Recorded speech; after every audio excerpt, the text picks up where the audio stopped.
Hi there, guys, and welcome to the Lenko Show. I am very, very excited for today's episode. This is going to be episode 116, and I am sitting down today talking to Ash Grossmann, talking all things biomechanics, sport, injuries, rehabilitations, injury prevention. We're going to go through as much as we possibly can in a relatively short space of time, so we might have to do this again, but this is going to be a very, very enjoyable and hopefully a very, very informative episode for you and for me.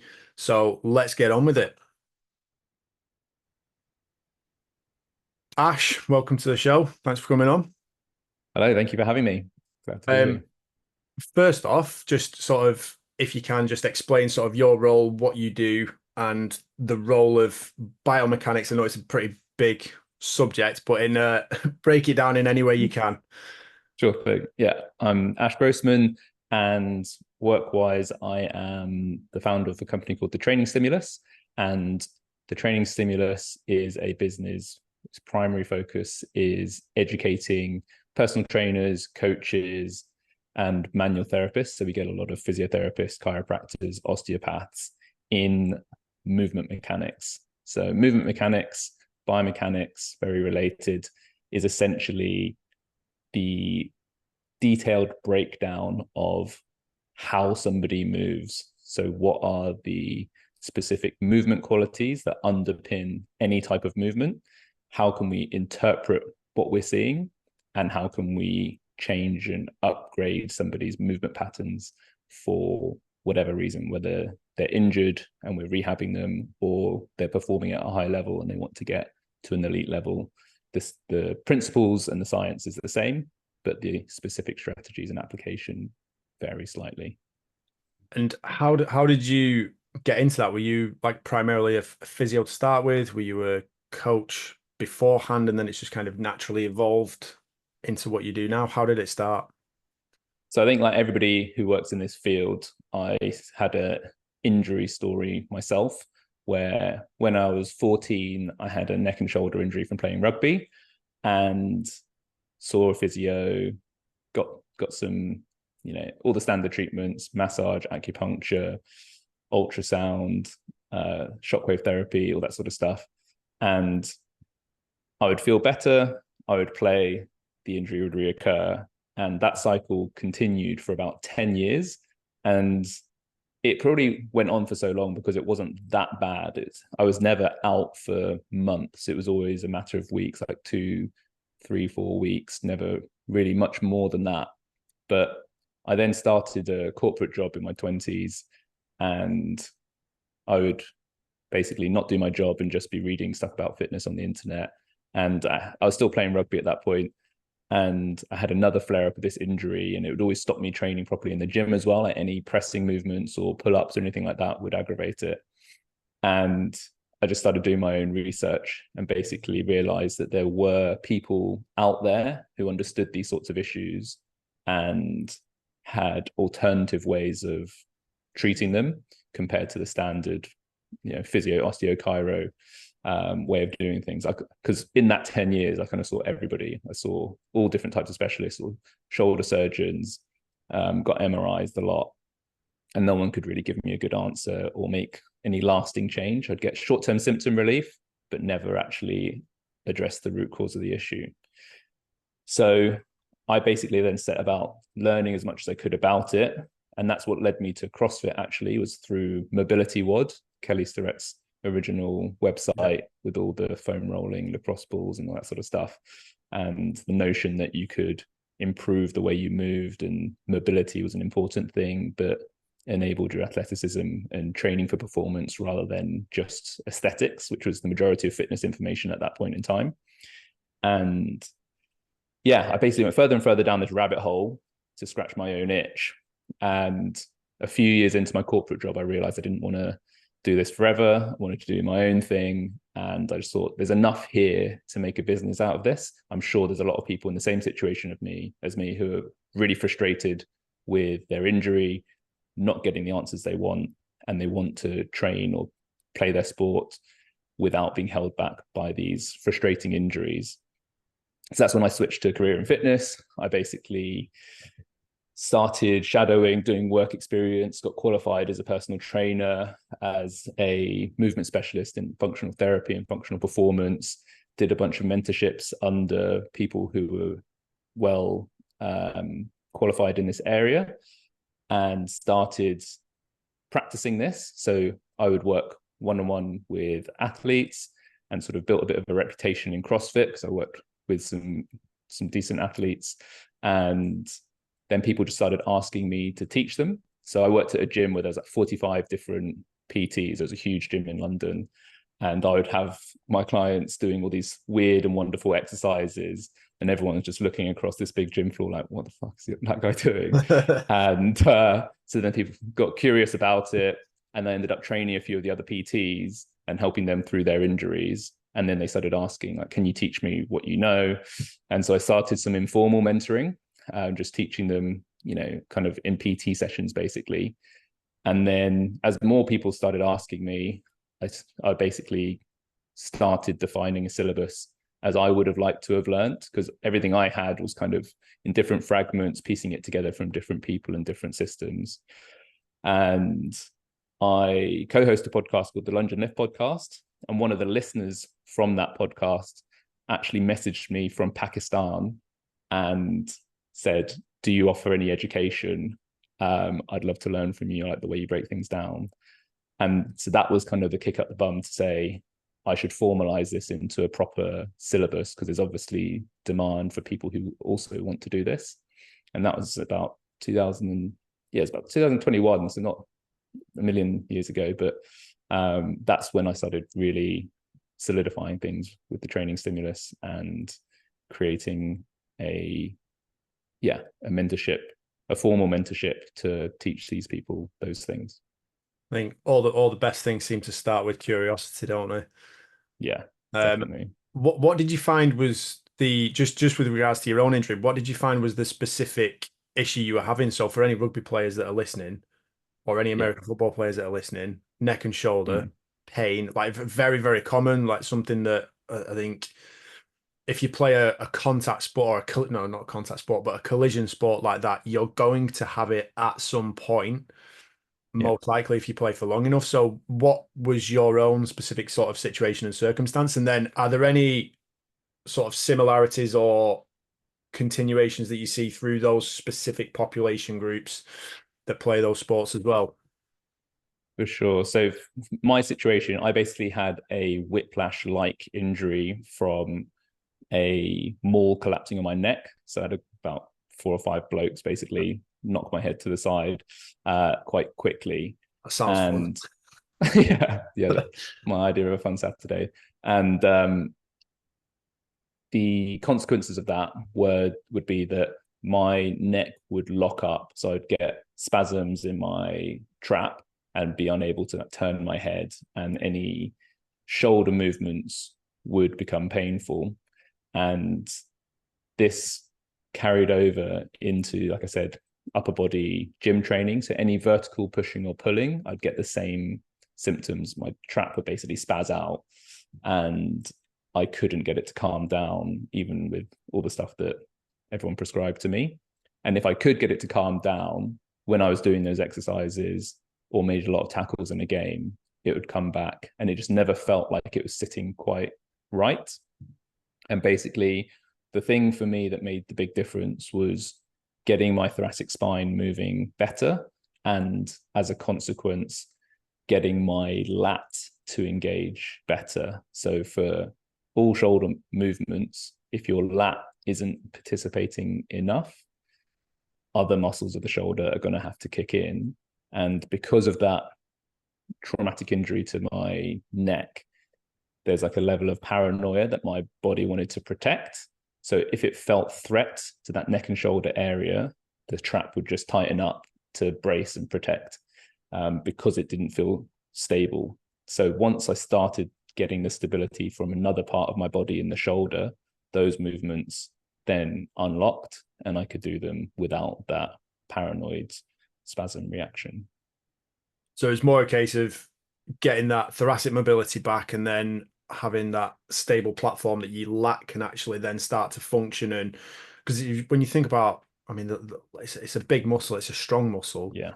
And then you Yeah. look at like everyone goes, oh, I've got a rotator cuff issue. Well, is it because in the grand scheme of things, your rotator cuff, the muscles are tiny by Tiny. comparison, aren't they? So um interesting that like 'cause I think everyone kind of boils it down to something really, really short and small. And I know when I've been to physios in the past, it's almost the case of right, we've got to pinpoint this one little thing that's like typically the symptom and not necessarily the cause. So is that part of the battle in terms of biomechanics and like bringing everything back to go, right, well, this is kind of the injury as such, like you've injured Yeah. your shoulder or you've potentially torn part of your rotator cuff, but then building that bigger picture as to why has that happened in the first place. Exactly right. Yeah. And I think that's the fundamental issue with most of the traditional treatment methodologies is that they are so focused on the symptoms rather than the cause. And there's a lot of reasons why that is. But when you think about how their services are structured, say you go and see a chiro, physio, osteo, sometimes they have quite short treatment times. So they've got to get you in, triage you, figure out what you need, and get you out in sometimes, if you're seeing an NHS physio, sometimes 10, max 20 minutes. They're just trying to deal Yeah. with high volumes of patients. So they have to have a system which is reductive and I would argue oversimplified. Whereas the reality of why an issue might have come about could take a longer investigation. Sometimes, you can do 2 hours of movement screening to really understand the root cause of why something has happened for somebody. And yeah, that's very much how we think about things. We always talk about the body as a system rather than just isolated parts. And my favorite analogy is talking about it as a team. So if you play team sports, you understand that everyone has their job and their jobs can be very different. But if anybody doesn't do their job, then the whole team suffers as a consequence. So if like my lat wasn't doing its job, the other team members around my shoulder specifically would have to pick up the slack, therefore suffered consequences. And when you get traditional treatment, you're focusing on the people or the body parts which are actually trying to help you out. So that trap tightening up is actually doing the work that the lat's not doing. Yeah. So we're telling him to relax off, and now all we've got is an unstable shoulder. Whereas actually we should be saying like, what do you need? Like, why are you doing what you're doing? Why have you got tight? What's that providing to the body? And maybe we should provide it from somewhere better suited to provide that movement quality. Yeah, that makes a lot of sense. You did mention as well about injuries, and obviously you just said there that the body is a system. And can you just talk us through the nervous system and then how that plays a role? Because you mentioned about the perceived threat of injury, and I think this is a huge thing where like across all populations, whether it's your average gym goer that all of a sudden suffers severe low back pain or a back spasm, or like you mentioned, like neck and shoulder. Can you just Mm-hmm. talk us through the role of the nervous system in that Yeah, situation? absolutely. Nervous system is king. So pain doesn't exist except in the nervous system. So if you're in pain, there's something going on that is affecting your nervous system. It's also the thing that controls and coordinates all movement. So it has to be taken into consideration in any change to a movement pattern, rehab journey, and even any training. Like there's no skill acquisition without the nervous system. And I think that's another thing that gets overlooked in traditional methods because of the hangover from bodybuilding, where the focus is on local hypertrophy. And like I've got a lot of respect for bodybuilders and bodybuilding, but it's not an effective way to get somebody moving better. So when we're looking at somebody move and they do something funny, the questions we need to ask are, why is the nervous system solving that movement problem like that? And that is usually because at that point in time, the nervous system only knows these movement patterns. Is not aware of, or it is avoiding because of pain or historic injury. It's avoiding things that it doesn't like. It's got, a reason not to go somewhere. So then the question becomes, how do we teach the nervous system to either accept that position or become skillful in that position, develop control in that position so that it perceives safety in that position or in that movement. And that is often the big missing piece for people in their rehab journey, in that, say you've torn your hamstring, you can get it super strong in a hamstring curl or Nordics. But what really matters is that you can use that hamstring when you're sprinting, when you're cutting, and whatever you're doing in your sport, and it feels safe and not have that paranoia that can result in sprains, strains, and tears. So the nervous system, we do a big piece on it in the mentorship because it's so foundational for all movement, all training, and all sport. I was going to say, in terms of methods for teaching safety in particular positions, is there anything in particular that you kind of dial into? Because obviously, I think there are a couple of different ends to the spectrum where you've got sort of your basic general positions, i.e., just being able to squat well in a very controlled format, versus your top end, whether it's throwing, sprinting, type movements that are very high velocity, high force. So, like, if you can differentiate between those two and any methods that you use with either one, that'd be really useful. Sure thing. So the principles actually apply to all movements, whether they're foundational or like highly dynamic and ballistic, powerful and speedy. The body will let you go somewhere that it perceives as safe. And my favorite analogy for this is parents and children and letting them out of the house as they're growing up. So when you're a young kid, your parents are not letting you out of their sight, like when you're a baby, you know. But as you get slightly older, they'll take you down to the shops down the road. And then when you're of a certain age, they might let you go to the shops down the road on your own because they've been there with you so many times. They trust you to come back safely. But at that same age, they probably wouldn't let you go to the next town because they probably don't trust that you can come back safely until you're old enough and they have the confidence that you can do so, until eventually they're an adult and you trust them to go to Australia and back because they've got it all under control. The nervous system, yeah, in theory, yeah, it does very much depend on the individual. Yeah. The body and the nervous system are very much the same, in that if you've shown the nervous system that you can go somewhere and come back safely, it will allow you to go there. But various reasons can break that trust. So it could be an injury where the body's like, oh, last time I went here, I got hurt, so I don't want to go there again. And you've got to re-earn the trust. For example, if you hurt your back deadlifting, it might be a couple of years later and all the tissues have healed, but you might still feel twinges in your back, or your back might tighten up in response to a deadlift because you haven't shown the body that it's safe to go there. And just like trust, if you try to do too much too soon, you'll freak the nervous system out, and that's what creates that fear and protection response. So in terms of, allowing any movement, it's a case of progressive overload. Just like anything else we do in training, we want to grade the exposure so that we're never making a huge leap that freaks the body out and puts it into protection mode.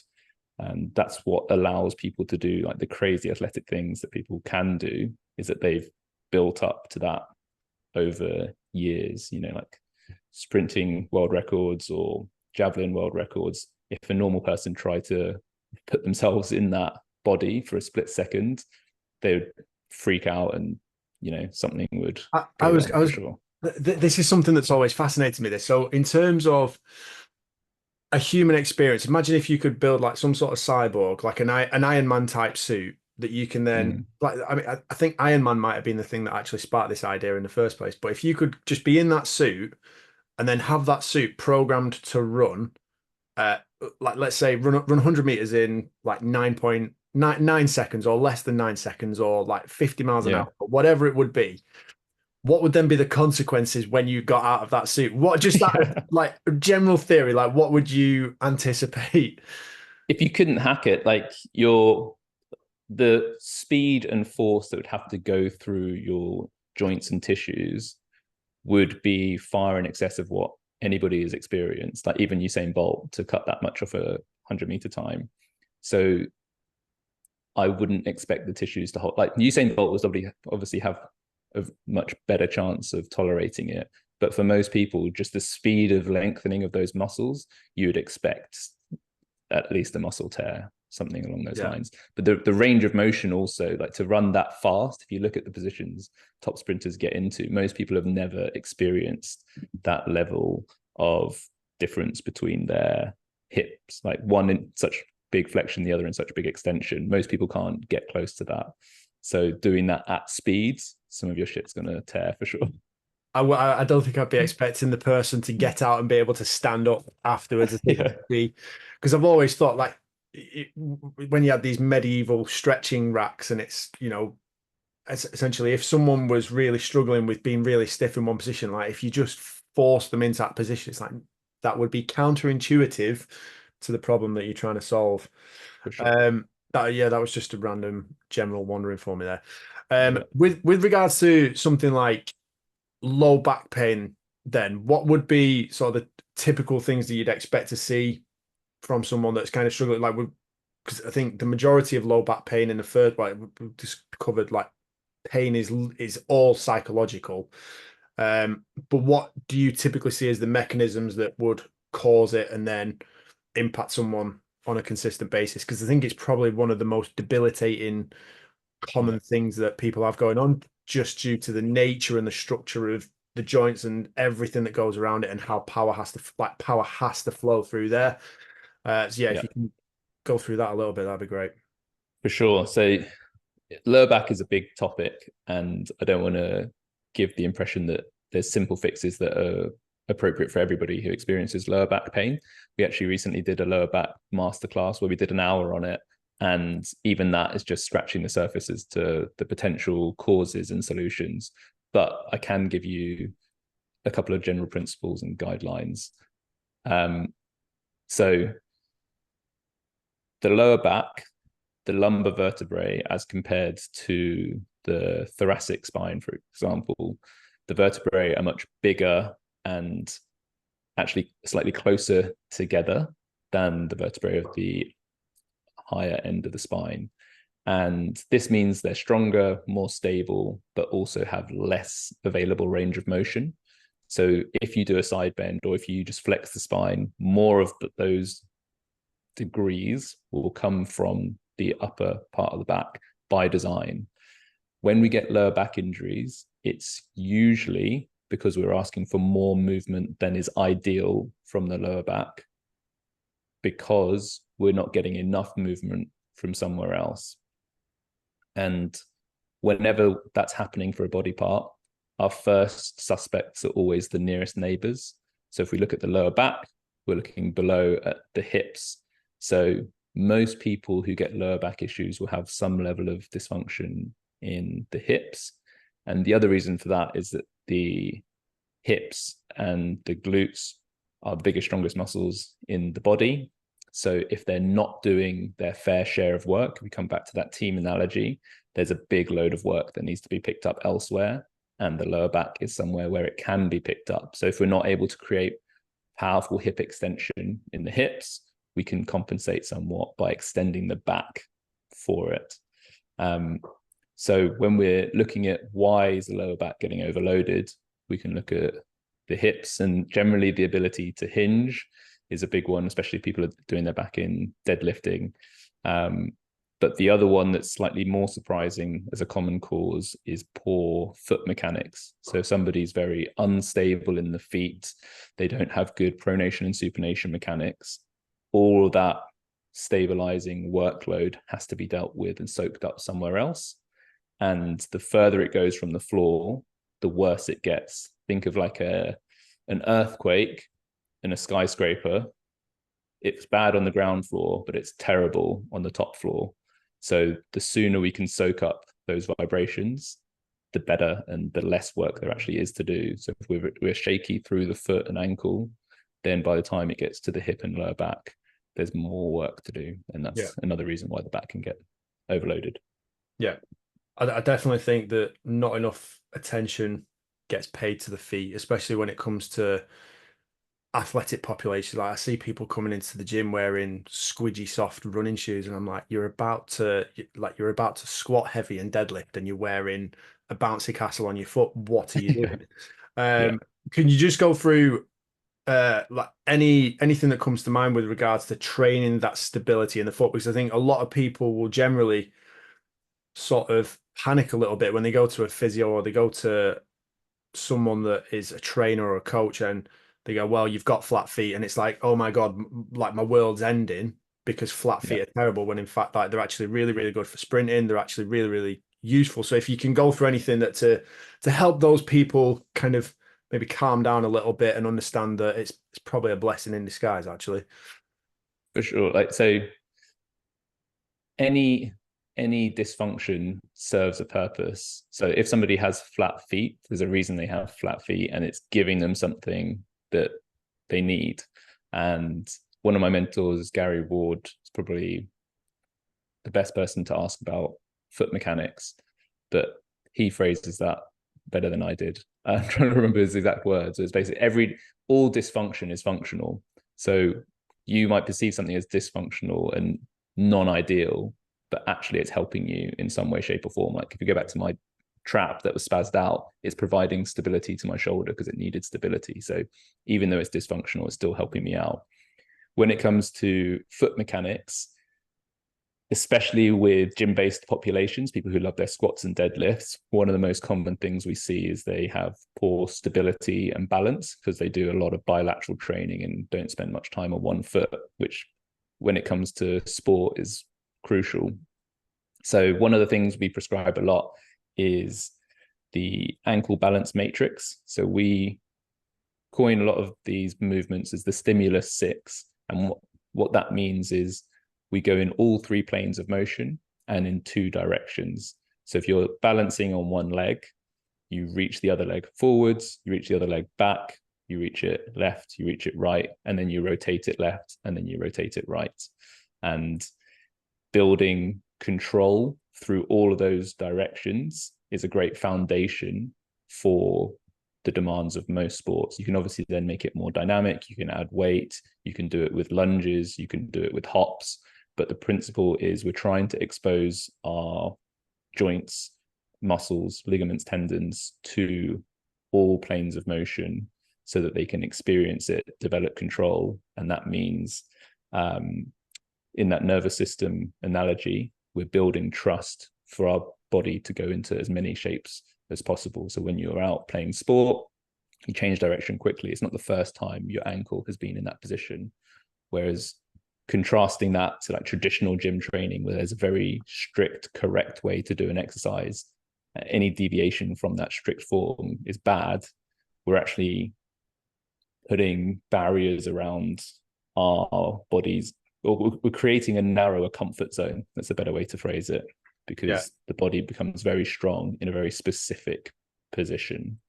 But in most of sport, we want to be comfortable in a much wider range of positions. You touched on a couple of things there that I want to go over. So there is with regards to the ankles, I know a lot of people in sport that will tape them for the benefit of that increased stability and try and prevent them from going into a range of movement that is undesirable or unsuitable for that particular individual. So, like the uses and the benefits of doing that, and then any sort of potential pitfalls off the back of it.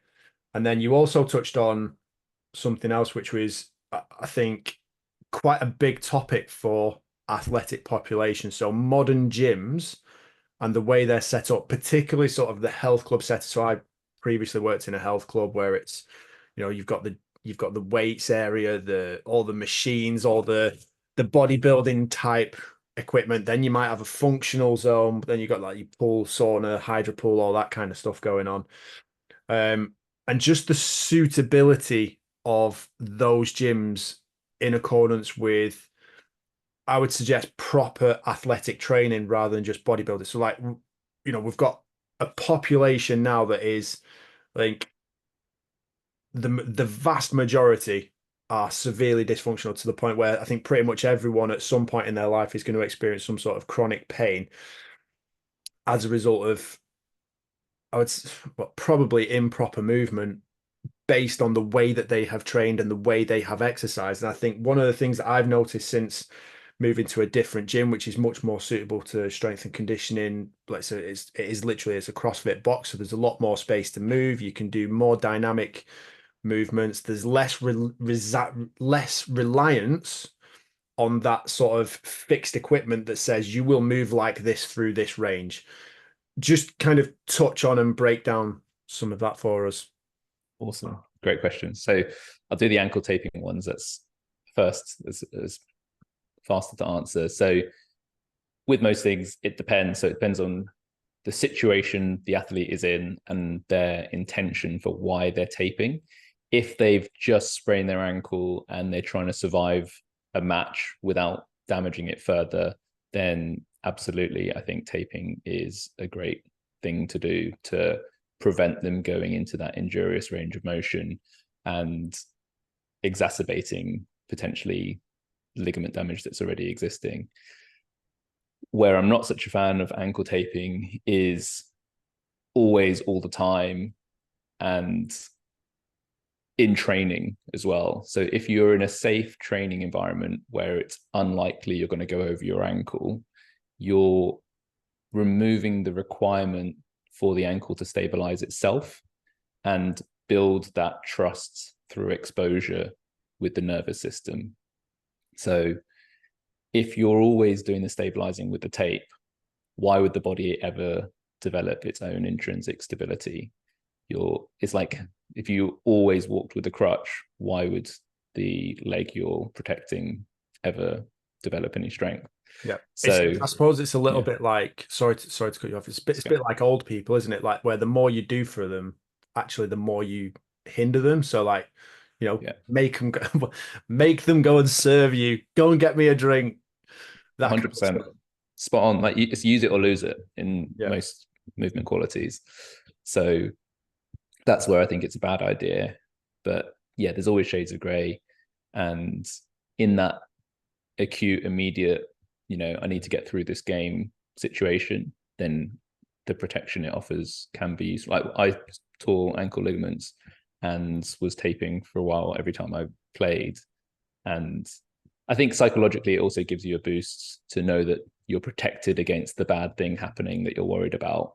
But in training, whenever you can, giving it gentle, appropriate exposure to the injurious position is how this should be part of rehab, right? Is restoring the ranges of motion and the tissue tolerance that's going to defend against the same injury happening again.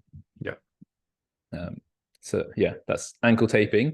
And then the other one, great question. Where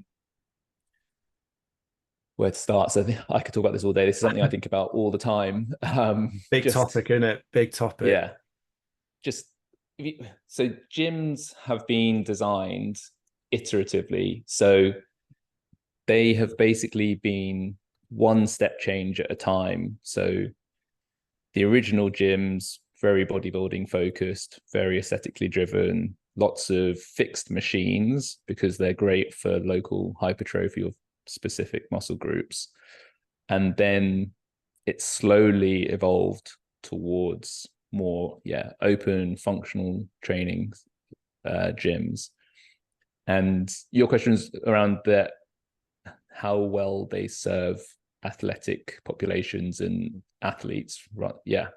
So whenever you're thinking about exercise selection or exercise design, for me, there's two ways you can come at it. One is you take a traditional exercise and make it a little bit more like what you're trying to train or the sporting movement you're trying to work towards. Or the other is you start with a sporting movement and make it a little bit more of an exercise. So an example of this would be like hitting the ball in baseball is a rotational movement. So you could do seated Russian twists to train a bit of rotation. or you could use a heavier bat and do exactly the same movement pattern and condition the tissues in exactly the same proportions in exactly the same movement pattern. And I think it's pretty obvious which one's going to have more carryover to actually hitting the ball harder. And if we think about what's happened from a gym evolution point of view, they're taking the standard exercises and making them more functional. So it's like one step towards sport and athletic exercises. But really, we're far down what at the training cinemas we call the spectrum of specificity. So any training decision you can put on a spectrum as to how specific it is to where you want to go. So if you are a field sport athlete, you need to be able to cover a pitch. Say you're a footballer, you need to be able to play 90 minutes and cover, X number of kilometers, depending on your position, do these movement skills, jump and head the ball. So that's where we want to get you. That's what we want to condition you for. So for me, that should be the starting point that we work backwards from and identify the gaps in what you can currently do versus what we want you to be able to do. However, if we go from the other end of the spectrum, which is what a lot of people would do, we would be like, what's your squat? What's your deadlift? What's like all these numbers, which are not useless, but they are much less specific to where we actually want to get the person to go.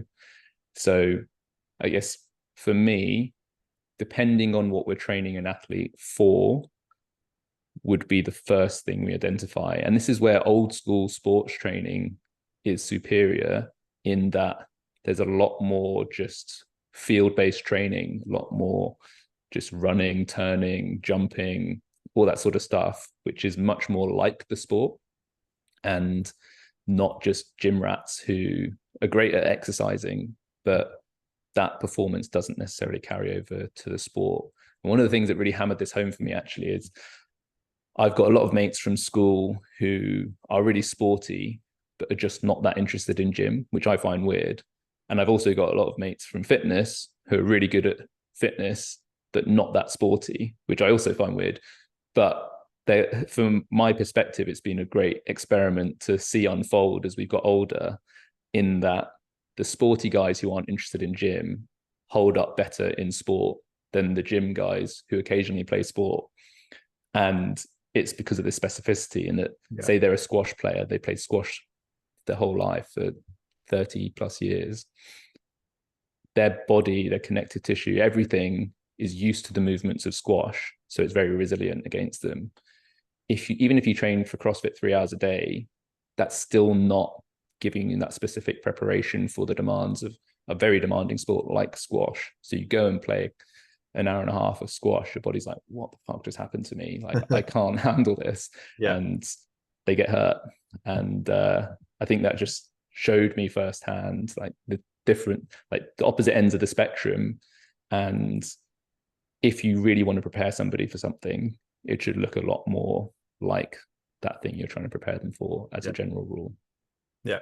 I think I had a bit of an experience of that myself. So like from playing American football and just specifically being a kicker, I went back to playing like five-a-side football, soccer. And I just remember like even like 2 minutes in, like even though I'm relatively fit, I run a lot, I train a lot, lift a lot, fit, strong, do a lot of agility work, a lot of change of direction. But the specific movements required in football, I was like, my legs after about 2 minutes were just pumped and absolutely gassed.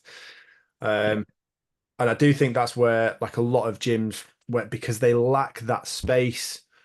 And this is why I think CrossFit boxes are great for this kind of thing as well, because there is generally the floor space to be able to run, jump, do dynamic movements. And I think psychologically as well, if you're in a bodybuilding gym doing stuff like that, people are kind of looking at you going, fuck, is this guy all right? So like, do you think training environment plays a huge role in that as well, doesn't it? Yeah, absolutely. Yeah, that's a really good point I hadn't really thought about. But if you're to do like a weird set of plyos, or like if you're to practice your golf swing or something like that in a normal gym, everyone would look at you funny and it would seem strange. Or things that you would do on a football pitch, the sort of running drills you might do, or in squash, they call it ghosting, where you basically run around the court pretending to hit shots. And that's obviously a good way to get fit for squash. I Doing think that in possibly David Lloyd's probably not the one. no, I think possibly a personal favorite of mine are the people that you just see shadow boxing all the Yeah. time. Like that one always gets me. Yeah. So I know we were talking about football a little bit then, and then I think with regards to football, especially women's football, I think there was something I might have seen last year where Sky Sports News did a big article on this, and the rate of ACL injuries in women's football specifically, Yeah. um, especially in comparison to the men's game. Like obviously ACL injuries are still an issue, but obviously they occur a lot more frequently in women's sport. Can you kind of touch on the mechanisms of sort of like why that might occur, and also what people could actually do about it to help prevent it? Because again, a lot of them are actually non-contact, and if you get a whack on the side of the knee, there's not, it's sometimes it's sport, it's just shit happens. But Yeah. in the instances where it is happening on landing or change of direction and things like that, just kind of build out that picture for us a little Yeah. bit. Yeah, it's a really interesting topic actually. And one of my friends, Leo Tyson, he hosts a podcast called the Women's Wellness Podcast, I believe. And we did an episode touching on this as well, because obviously it's a female-centric podcast and it's something that's very important to his listeners. And we dug into the research a bit to get some good answers. And basically, it's really interesting the difference in the type of injuries between males and females. So I think in football, for ACLs, they get between 2 and 8 times more ACL injuries than male professional footballers, depending on which country you're looking at. But for muscular injuries, it's significantly less. I think they get like 40% less hamstring injuries and 80% less groin injuries. So the types of injuries vary by gender. So the question then becomes like, why? Like, what are the gender differences that lead to this differentiation in the types of injuries picked up?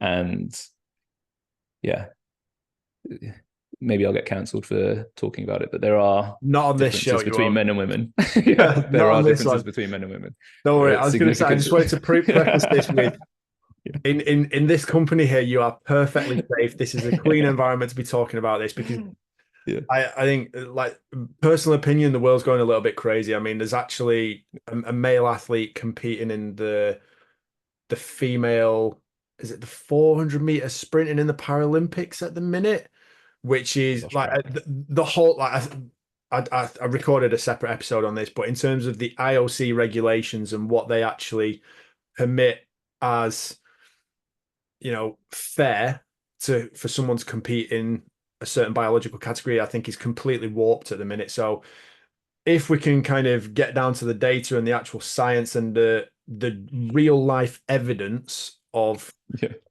the matter, and just stick to the facts and the information as it presents itself in an unbiased manner, that'd be lovely. So let's go. Carry Yeah. on.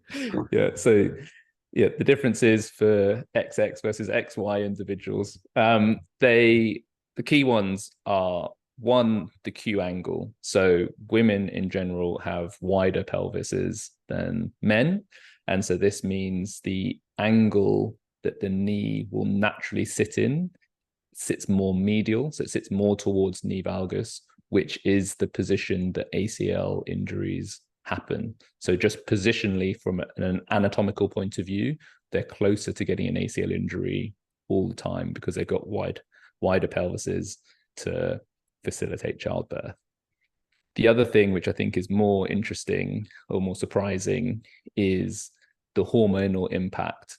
So at various stages through the menstrual cycle, I think it's when estrogen is high, I'll have to double check that podcast I did, the laxity in the sinews, so the sinews being tendons and ligaments, increases quite significantly.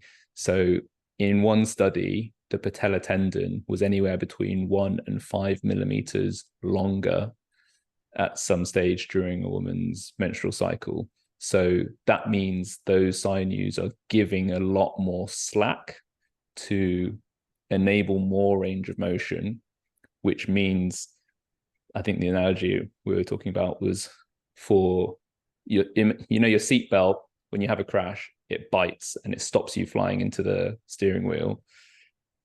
The sinews being more slack essentially means your seatbelt doesn't stop as soon, so you go further into a movement before the safety brakes go on.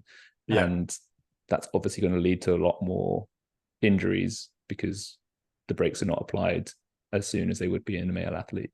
And just in terms of, you mentioned that 1 to 5 millimeter difference, like that's not insignificant either. Like That's huge. that's a pretty hefty chunk to be adding to like any potential range or any potential movement in that sense, isn't it? Exactly. And that's just one tendon. So that's going to be happening systemically. Like the hormonal effects will affect the whole body. So it's not just the patella tendon that's longer. It's probably all of them will be yielding to a greater extent than they would do 2 weeks before or afterwards.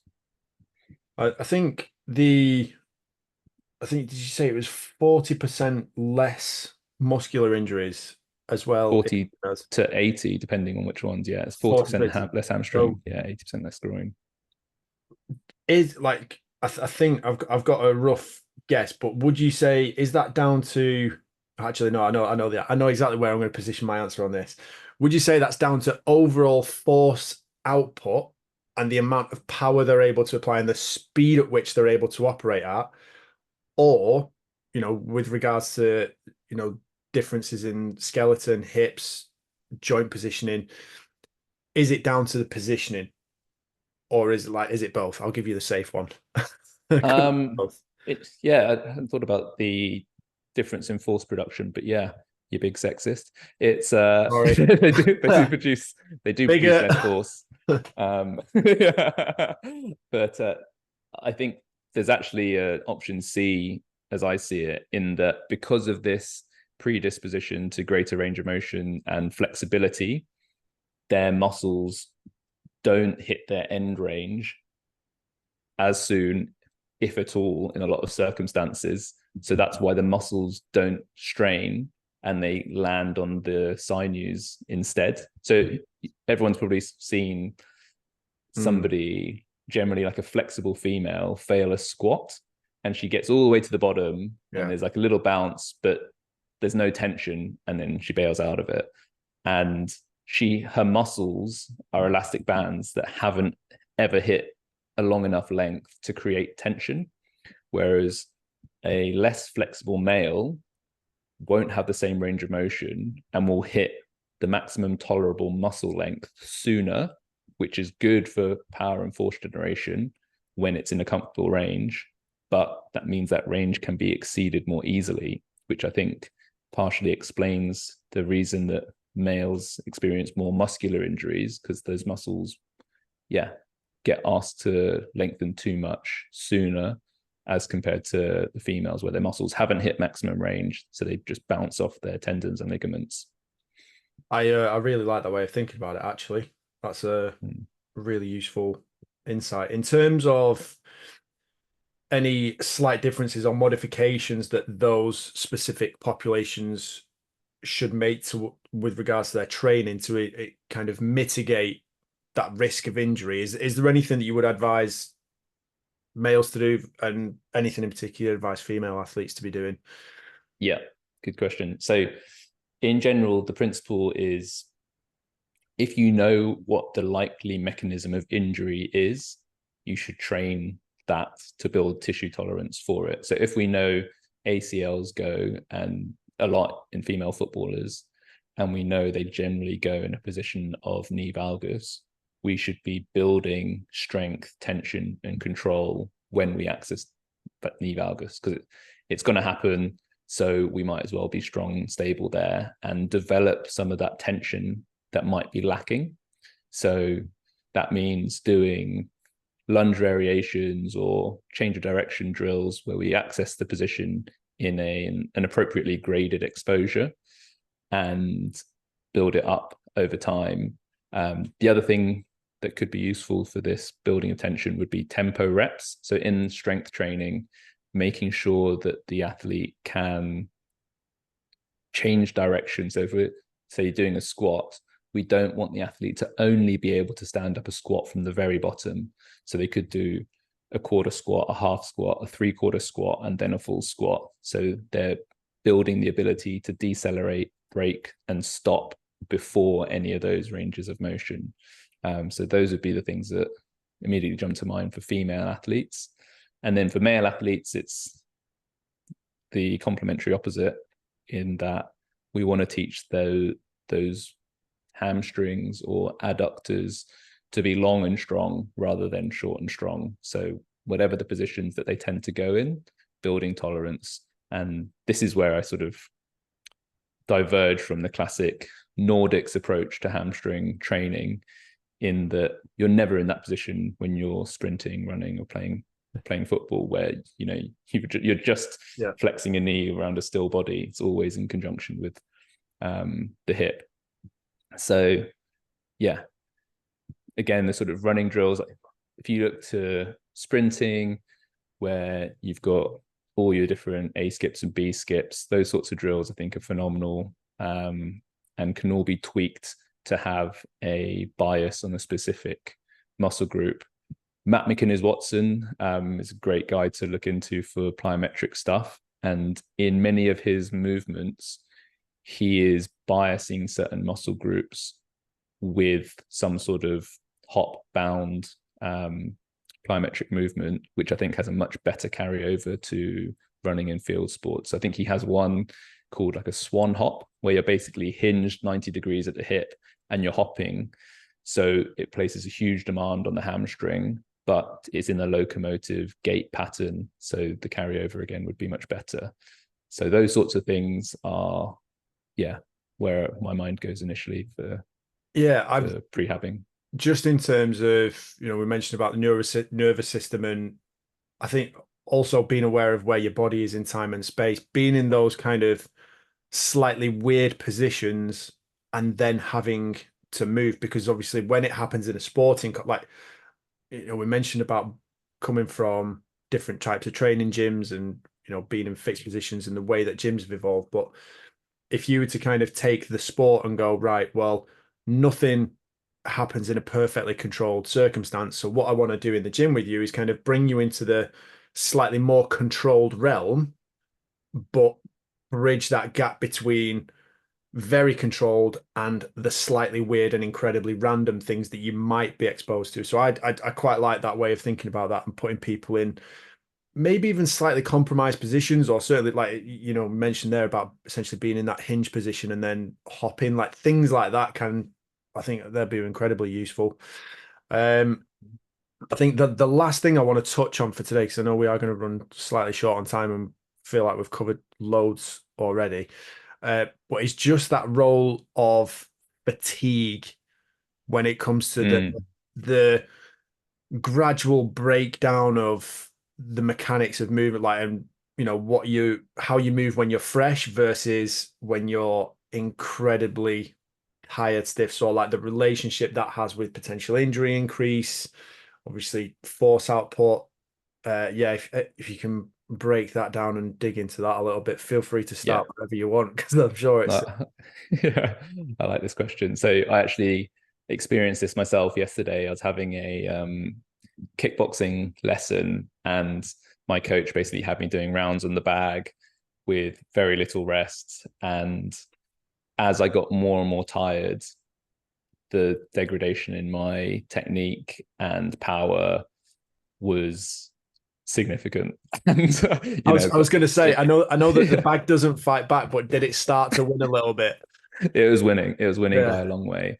And I think it just illustrates the point really well, in that as you get tired, your movement options reduce and the choice evaporates, because the fatigue prevents the use of the tissues that are fatigued. And was trying to think of an analogy for this.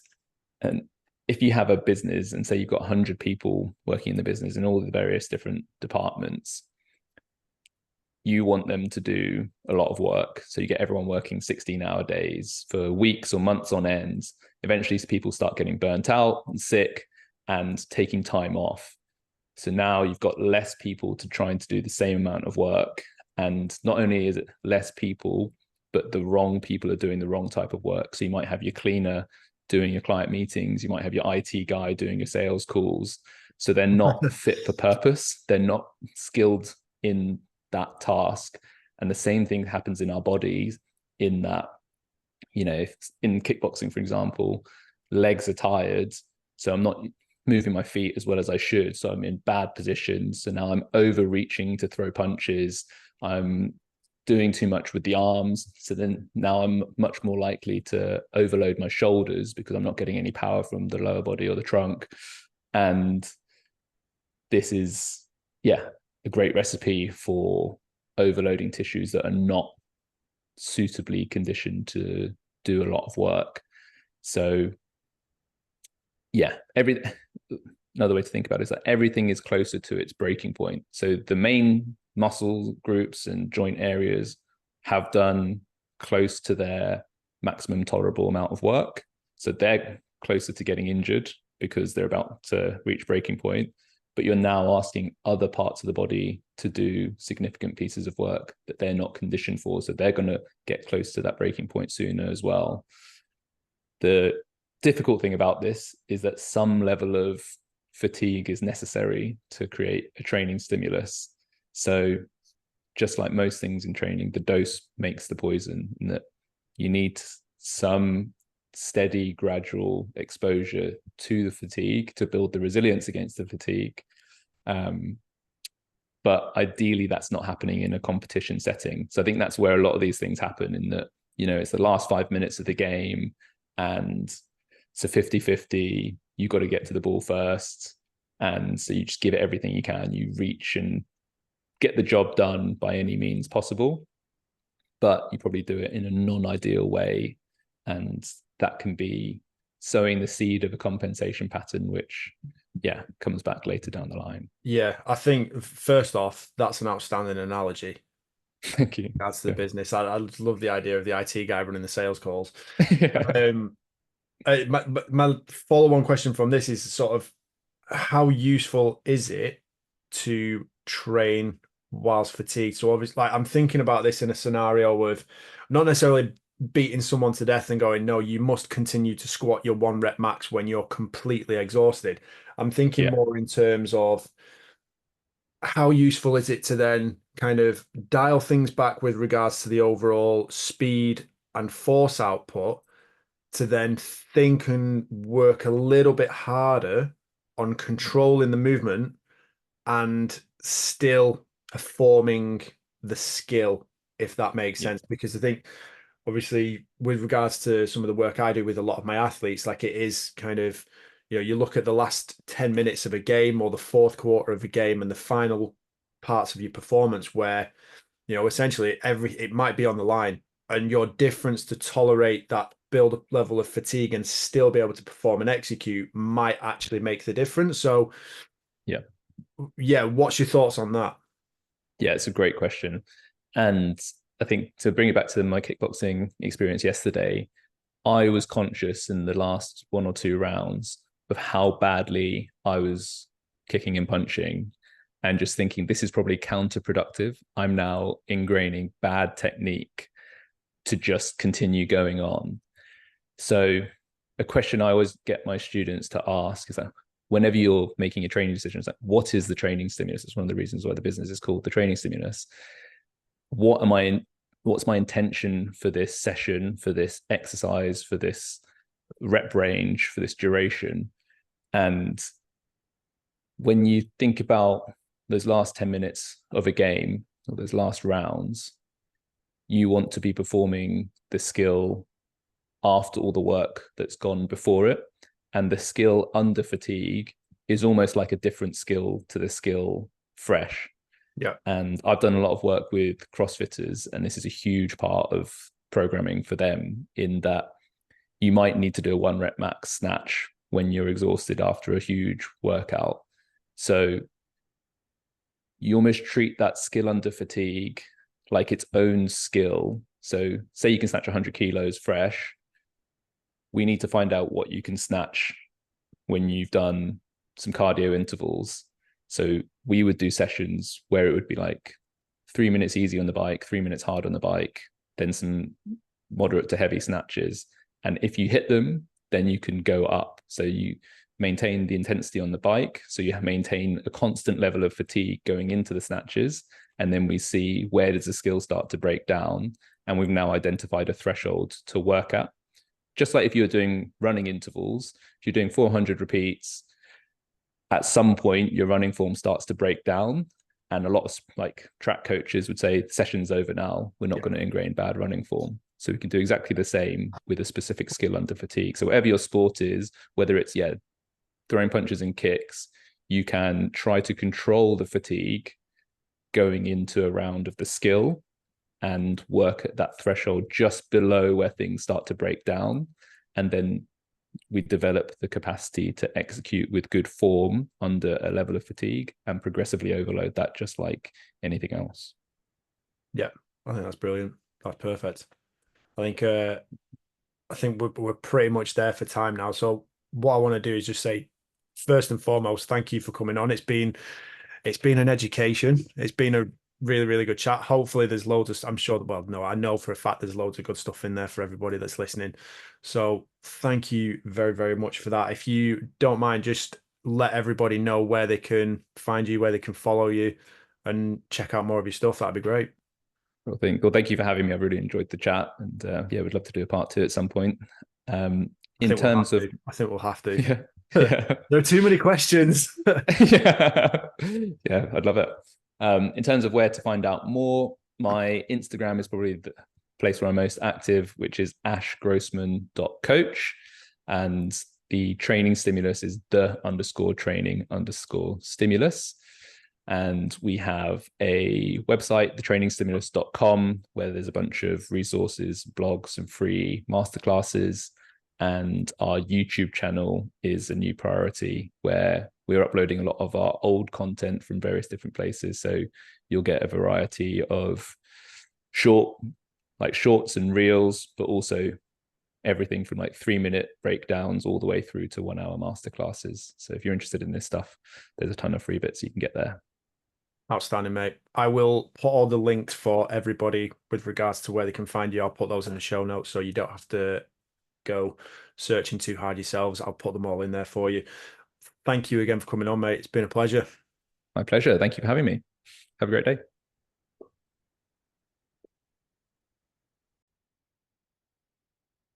Thank you very, very much for listening, guys. It's been an absolute pleasure sitting down with Ash today and talking through biomechanics, training, and hopefully you've enjoyed it. Hopefully you've got some absolute pearls of wisdom from Ash there. So let us know if you enjoyed the episode. Let us know. Well, feel free to give us a rating. And any questions that you've got, please drop them in the comments or get in touch with either myself or Ash and go and check out all of Ash's links. Like I said, I put them in the show notes. Go and search him out. Go and have a little look through his stuff. There is an absolute ton of useful information and content. And I think today has just kind of been a very, very brief but useful insight into what Ash does and the way that he works with his clients and some of the useful things that you can start to do and use and adapt and put into your own training as well. So make sure you go and check him out. And that is it from me. That concludes us for episode 116. I will be back again very, very soon. I look forward to speaking to you again. Take care.